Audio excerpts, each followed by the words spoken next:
La nouvelle lune du 19 août 2020. Bonjour à toutes, bonjour à tous. Je suis Perle, votre médium énergéticienne. Je reviens vers vous pour la capsule concernant la nouvelle lune qui aura donc lieu le 19 août, mercredi 19 août 2020 à 2h43 temps universel, 4h43 temps universel plus 2 pour l'Europe de l'Ouest par exemple en heure d'été. Cette nouvelle lune, la nouvelle lune étant la conjonction du soleil à la lune, je le rappelle pour tout un chacun, va s'effectuer à 26 degrés 35 Lion, donc à 2h43 temps universel. Le soleil et la lune seront à 26 degrés 35 Lion. Je vous ai listé les aspects notoires astrologiquement parlant en astrologie occidentale. Je vais donc vous en faire état. Il y a une conjonction à Mercure en Lion, donc la conjonction Soleil-Lune, donc pour la nouvelle lune, pour cette nouvelle lune, va être également conjointe, cette conjonction va être également conjointe à Mercure, donc qui est en Lion, sur le 28e degré, à 1 degré près, à peine. Il y a également un trigone à Mars qui sera à 25 degrés Bélier, donc Mars en Bélier en domicile, sera donc sur le 25e degré, donc en trigone Soleil, Lune, Mercure. Nous avons également un quinconce à Saturne. Quinconce, c'est un aspect mineur, mais Saturne, si je vous le signale, c'est que Saturne, sur le 26e degré du Capricorne, est en domicile également et en rétrogradation à nouveau, ce qui renforce l'aspect parce que Saturne en domicile donne une force à la planète Saturne qui forme donc un aspect même mineur à la conjonction Soleil-Lune-Mercure, forme par contre un aspect beaucoup moins mineur puisqu'un carré à Mars qui est en domicile également, Mars étant en Bélier, ce que je vous indiquais.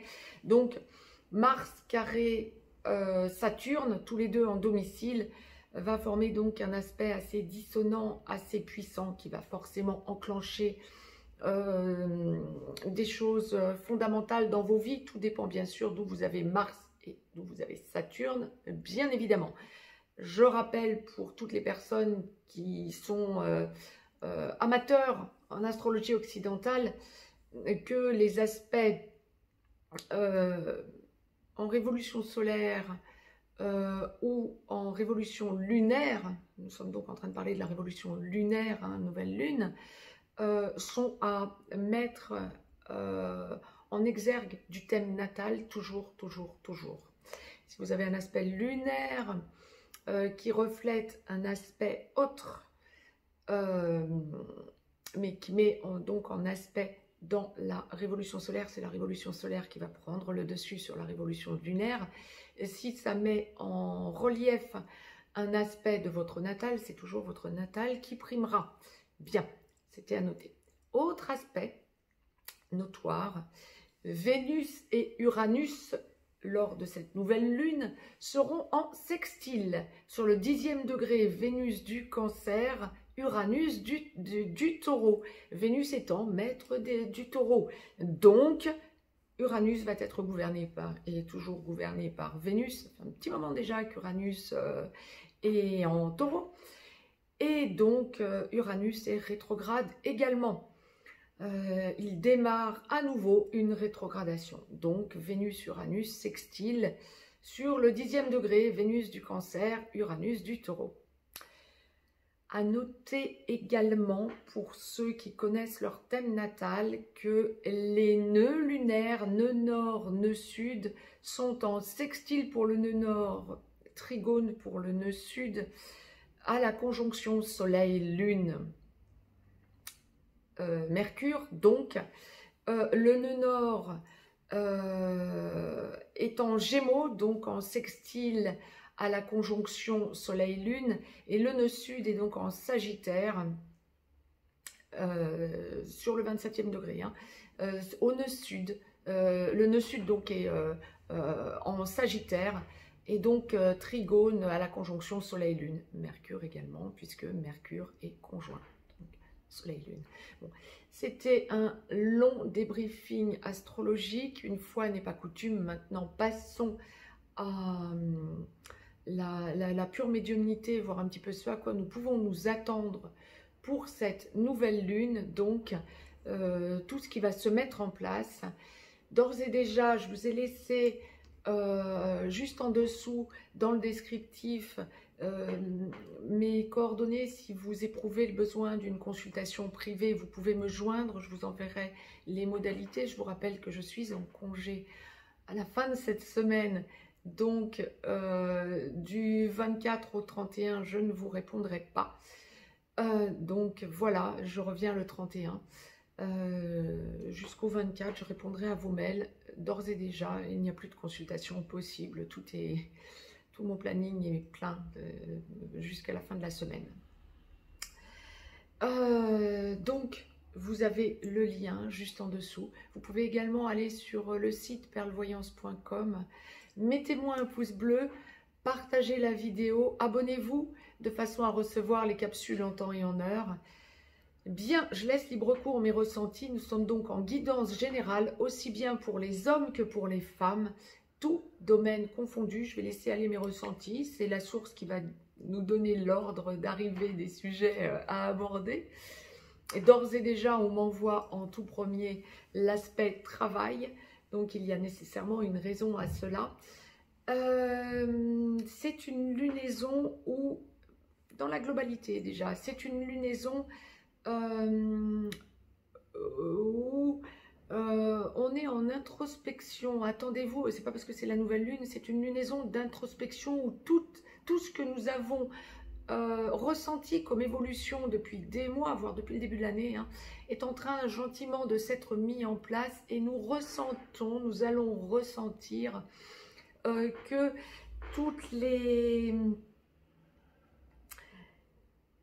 tous les aspects qui nous ont tenus en haleine, qui nous ont intrigués, inquiétés, bloqués, sont en train de se débloquer parce que nous avons tout mis en place, bien sûr, également pour que tout aboutisse le plus correctement qu'il soit.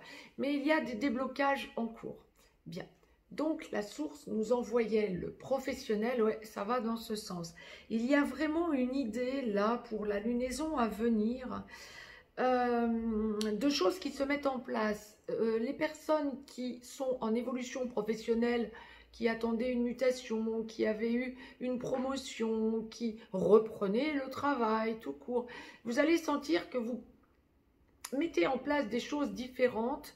Il y a un retour sur investissement. Alors, ouais, c'est pour ça aussi qu'on parlait de promotion, mais pas que.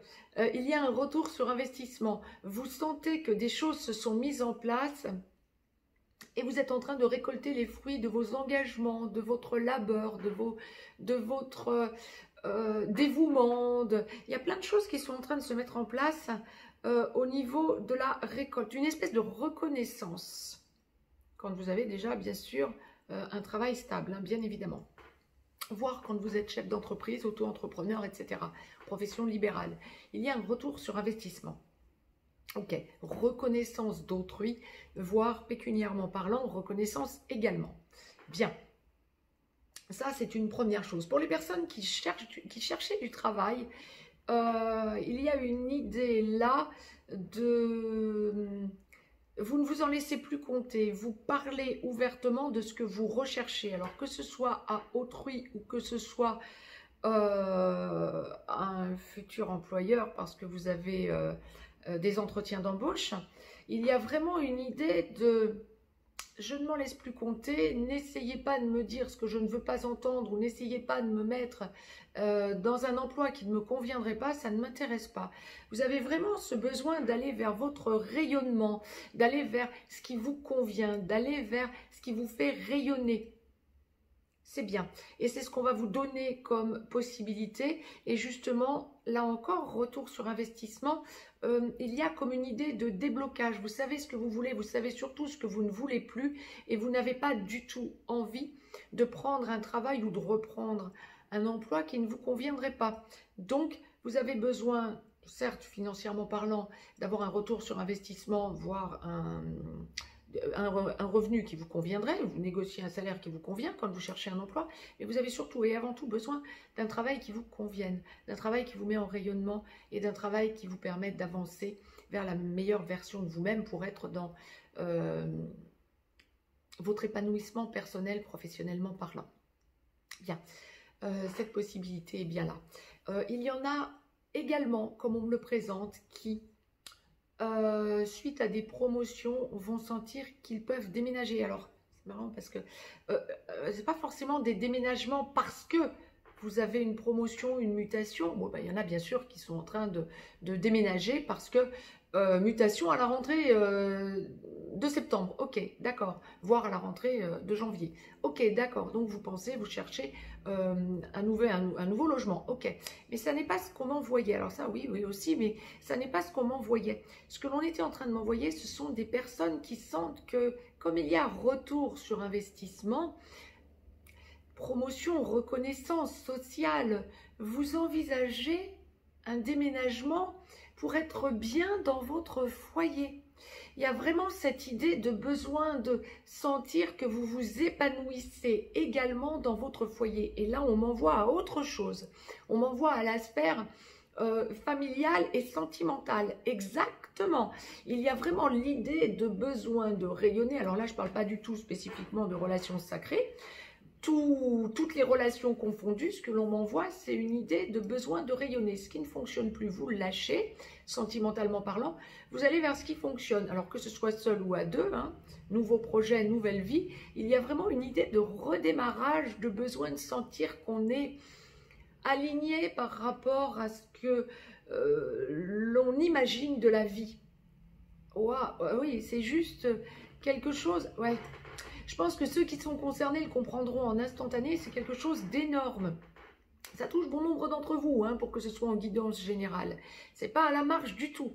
C'est vraiment quelque chose... Oui, on n'est pas sur une guidance à la marge. On est vraiment sur un bon nombre de personnes concernées. Alors que vous trouviez d'un claquement de doigts votre futur foyer qui vous est beaucoup plus adapté, soit parce que vous êtes en recomposition, soit parce que vous avez tourné une page dans votre vie, relation traditionnelle comme relation sacrée, hein, âme sœur sacrée comme flamme jumelle, hein, ou que ce soit parce que vous ressentez le besoin de déménager, c'est lié à la sphère professionnelle, à la sphère financière aussi, bien sûr, mais lorsque, sentimentalement parlant, vous éprouvez le besoin de déménager, c'est bien souvent parce que vous démarrez dans une nouvelle logique, une nouvelle dynamique. C'est juste, waouh, ouais, c'est ça, beaucoup de positionnement, beaucoup de rayonnement, beaucoup de besoin de vous sentir aller vers un changement positif. Mais c'est juste, vous ne prenez pas les choses comme ça à la légère, allez, bon, bah, il me faut déménager. Non, il y a vraiment une idée de nouveau mode de fonctionnement. J'allais dire nouveau départ, non, c'est pas exactement ça non plus. Nouveau mode de fonctionnement. Pour ces personnes qui êtes en train de penser déménagement pour autre chose que mutation, encore une fois, il y a vraiment une idée pour vous de la sphère financière passe en second, c'est une évidence. Besoin de vous sentir...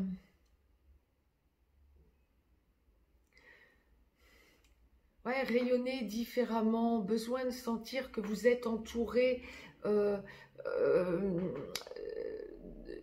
choses beaucoup plus favorables, besoin de sentir que vous êtes dans une dynamique hyper positive. Ah, c'est le positif qui ressort. Alors, vous n'êtes pas obligé de déménager bien loin, il y en a qui vont juste changer de quartier, mais c'est juste une idée de positivité. C'est ça, c'est la positivité qui ressort dans pour cette nouvelle lune, une idée de « mais ça faisait longtemps que j'y pensais et enfin c'est en train d'aboutir, tout est bien rangé maintenant dans ma tête, je vois les choses différemment et tout va bien. » Wow. Ça, c'était pour la sphère professionnelle, financière, sentimentale que l'on me liait. Quand on va aborder uniquement la sphère sentimentale pour le positionnement, ben, là, vous lâchez ce qui ne fonctionne pas parce que vous avez besoin d'aller vers ce qui... vous n'êtes plus dans le choix. Quand vous êtes dans un choix, même que ce soit relation traditionnelle ou relation sacrée, tout mélangé, vous n'êtes plus, ça n'est plus l'heure du choix. Vous savez vers où vous allez, alors ça dépend de l'endroit où vous en êtes, bien sûr, de votre parcours quand vous êtes dans un parcours sacré et de votre relation quand vous êtes dans une relation traditionnelle. Mais il y a vraiment une idée de, on n'est plus à l'heure du choix, j'ai envie d'aller vers l'amour. Pour la lunaison qui vient, il y a vraiment comme un gros déblocage sentimental, une grosse prise de conscience que vous vous privilégiez, que vous avez dévié de votre chemin et qu'aujourd'hui vous allez vers le chemin le plus droit, le plus rayonnant, le plus satisfaisant pour vous. On n'est plus à l'heure du choix pour la lunaison qui vient. Génial. Vos décisions sont carrées, ouais c'est ça, des décisions beaucoup plus carrées. Tip top. Bien. La sphère familiale, la source nous envoie la sphère familiale. Beaucoup de compréhension quand il y avait blocage, heurts, besoin de solder des incompréhensions familiales, quand bien même elles remontent à l'enfance. Quand il y avait besoin d'aller à la compréhension en échangeant, en parlant, en dialoguant avec les parents, avec les enfants, avec la famille, on y va et on y va parce que l'on a compris. Il y a une idée d'amour inconditionnel pour la lunaison qui vient. Vous avez compris beaucoup de choses et vous allez au dialogue pour solder. Il y a vraiment une idée de compréhension et de besoin d'aller jusqu'au boutisme. Une idée de besoin d'aller au bout de votre logique et cette fois-ci dans l'acte verbal pour libérer des choses qui vous bloquaient parfois depuis l'enfance ou qui bloquaient vos enfants depuis leur enfance. Ça, c'était familialement parlant, donc beaucoup de dialogue pour libérer en conscience, après travail fait. Mais le travail a été fait depuis le début de l'année, comme la source me le présente, pour bon nombre d'entre vous. Vous allez vous y retrouver, vous allez vous y reconnaître. Et il y a beaucoup d'écoute et beaucoup de compréhension familialement parlant quand il y avait blocage. Amicalement parlant, pareil, le besoin d'être dans une logique amicale où ça passe ou ça casse. S'il n'y avait plus d'entente, ben, c'est pas là que ça va s'arranger, mais il y a une idée de rondeur, le besoin d'ouvrir le dialogue pour comprendre la situation. Alors je vous disais, ça passe ou ça casse, oui exactement. Il y a aussi des cassures définitives avec des amis, quand ça ne fonctionnait pas. Pour vous libérer, pour libérer le champ des possibles, vous prenez conscience que vous devez aller à la cassure définitive. Waouh! Par contre, beaucoup de compréhension, beaucoup de dialogue et beaucoup d'écoute des deux côtés quand il y avait heurts ou blocage pour essayer d'arrondir les angles quand il y a encore cette possibilité. Bien, autrement dit, c'est une lunaison de dialogue, une lunaison d'ouverture. Je suis en train de penser, je repense, je regardais les aspects principaux. Conjonction Mercure à Soleil-Lune, bah c'est normal, Mercure, la planète du dialogue en Lion, hein, qui libère, le dialogue qui libère. Bien. La source, vous envoyez donc toutes ces explications pour la lunaison à venir. Écoutez, j'espère de tout cœur que vous allez vous y retrouver, mais en fin de lunaison, vous vous rendrez compte qu'il y a eu d'énormes déblocages. Tout ne va pas se faire en un jour, mais vous avez 29 jours devant vous quelque part. Je vous le dis sur le mode un petit peu humour, mais c'est bien la réalité de la chose. Vous avez un lien, si vous avez besoin d'une consultation privée, mettez-moi un pouce bleu. Quant à moi, je vous souhaite une très très belle nouvelle lune le 19 août. Je vous embrasse et je vous dis à très vite. Belle lunaison à toutes et à tous.